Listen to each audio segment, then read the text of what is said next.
अच्छे लोगों के साथ ही बुरा क्यों होता है।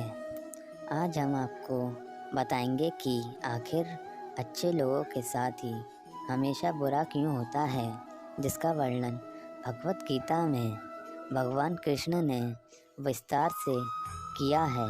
मित्रों, आपने भी देखा या फिर महसूस किया होगा कि आपके आसपास धर्म, कर्म और पूजा पाठ में लीन रहने वाले लोगों की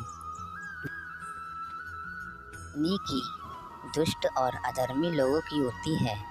और यह सब देखकर आपके भी मन में यह बात कभी ना कभी आती होगी कि आखिर अच्छे लोगों के साथ ही बुरा क्यों होता है। परंतु आज के अधिकतर लोग इस रहस्य के बारे में नहीं जानते, जिसका सबसे बड़ा कारण यह है कि वह धर्म ग्रंथों को सही से नहीं पढ़ते या फिर उनमें लिखी बातों पर विश्वास नहीं करते। आज के इस वीडियो में हम आपको बताएंगे कि आखिर अच्छे लोगों के साथ हमेशा बुरा ही क्यों होता है। भगवत गीता में वर्णित कथा के अनुसार अर्जुन के मन में जब भी कोई दुविधा उत्पन्न होती थी तो वह उसके समाधान के लिए श्री कृष्ण के पास पहुंच जाते थे। एक दिन की बात है, अर्जुन भगवान श्री कृष्ण के पास आए। उनसे बोले, वासुदेव, मुझे एक दुविधा ने घेर लिया है और इसका समाधान आप ही बता सकते हैं। जब श्री कृष्ण ने अर्जुन से कहा कि अपने मन की दुविधा विस्तार में बताओ, तब मैं तुम्हारे उनका हल निकालूंगा। तब अर्जुन बोले, नारायण, कृपा करके मुझे यह बताएं कि अच्छे लोगों के साथ हमेशा बुरा ही क्यों होता है, जबकि बुरे लोग हमेशा खुशहाल दिखते हैं। अर्जुन की मुख से ऐसी बात सुनकर मुस्कुराते हुए बोले, पार्थ, मनुष्य जैसा दिखता है या फिर महसूस करता है, वास्तव में वैसा कुछ नहीं होता, बल्कि अज्ञानतावश वह सच्चाई को समझ नहीं पाता। श्री कृष्ण की बातें सुनकर अर्जुन हैरान हो गए और बोले कि नारायण, आप क्या कहना चाहते हो? मेरी समझ में कुछ नहीं आ रहा है। श्री कृष्ण बोले, अब मैं तुम्हें एक कथा सुनाता हूँ, जिसे जानने के बाद तुम समझ जाओगे कि हर एक प्राणी को उसके कर्म के हिसाब से ही फल मिलता है। अर्थात जो बुरा कर्म करता है उसे बुरा फल मिलता है और जो अच्छा कर्म करता है उसे अच्छा फल मिलता है, क्योंकि अच्छे कर्म और बुरे कर्म तो मनुष्य पर निर्भर करते हैं। प्रकृति प्रत्येक को अपनी राह सुनाने का मौका देती है। अब इसका फैसला करना कि वो किस राह पर चलना चाहता है, यह व्यक्ति विशेष की इच्छा पर निर्भर करता है। फिर कथा सुनाते हुए श्री कृष्ण बोले, बहुत समय पहले की बात है। एक नगर में दो पुरुष रहा करते थे। उनमें से एक पुरुष व्यापारी था, जिसके लिए अपने जीवन में धर्म और मोती की बहुत अहमियत थी। वह पूजा पाठ और भगवान की भक्ति में बहुत विश्वास करता था। चाहे कुछ भी हो जाए, वो रोज़ मंदिर जाना नहीं भूलता, ना ही दान धर्म के कार्य में किसी प्रकार की कमी रखता था। कुछ भी हो जाए, वो नित्य भगवान की पूजा अर्चना किया करता था। वहीं दूसरी ओर उसी नगर का दूसरा पुरुष पहले से बिल्कुल ही विपरीत था। वह प्रतिदिन मंदिर तो जाया करता था, परंतु पूजा पाठ के उद्देश्य से नहीं, बल्कि मंदिर के बाहर से चप्पल और धन चुराने के लिए। उसे दान धर्म न्याय नीति से भी कुछ लेना देना नहीं था।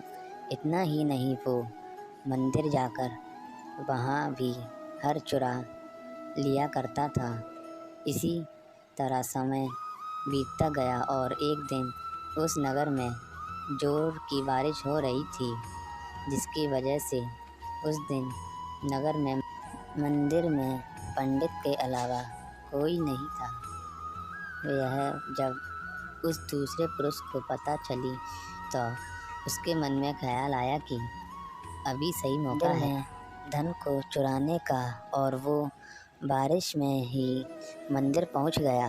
मंदिर पहुंचकर उस बूढ़े व्यक्ति ने पंडित से नज़र चुराते हुए मंदिर में मौजूद सारे धन और जेवरात चुरा लिया और बड़ी प्रसन्नता से वहाँ से निकल गया। उसी समय धर्म कर्म में विश्वास करने वाला व्यापारी भी मंदिर पहुँचा था और भगवान के दर्शन कर रहा था, परंतु दुर्भाग्य से मंदिर का पुजारी उस भले व्यापारी को चोर समझ बैठा और शोर मचाने लगा। शोर सुनकर मंदिर के लोगों की भीड़ जमा हो गई और सभी लोग उस भले व्यापारी को ही चोर समझ बैठे और उसे अपमानित करने लगे। यह देखकर वो भला व्यक्ति हैरान हो गया और उसे समझ नहीं आ रहा था कि उसके साथ क्या हो गया।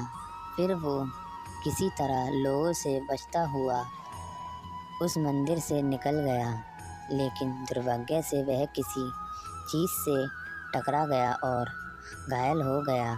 फिर वो व्यापारी लड़खड़ाते हुए घर को जाने लगा।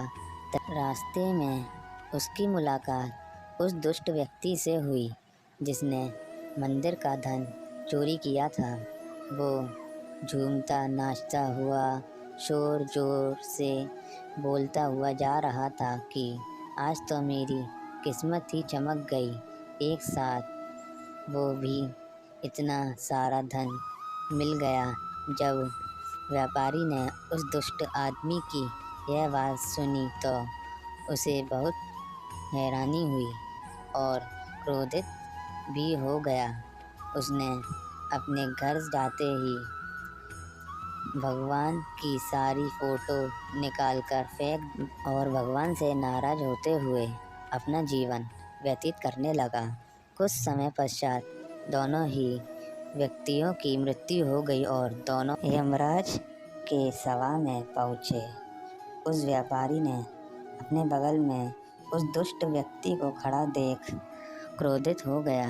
स्वर में यमराज से पूछने लगा कि मैं तो हमेशा अच्छे कर्म करता था, पूजा पाठ धर्म दान में विश्वास रखता था, इसके बदले मुझे पूरे जीवन पर सिर्फ अपमान और दर्द ही मिला। इस अधर्म करने वाले पापी व्यक्ति को नोटों की पोटली, आखिर यह सब क्यों? इस पर यमराज ने उस व्यापारी को बताया कि पुत्र, तुम गलत सोच रहे हो।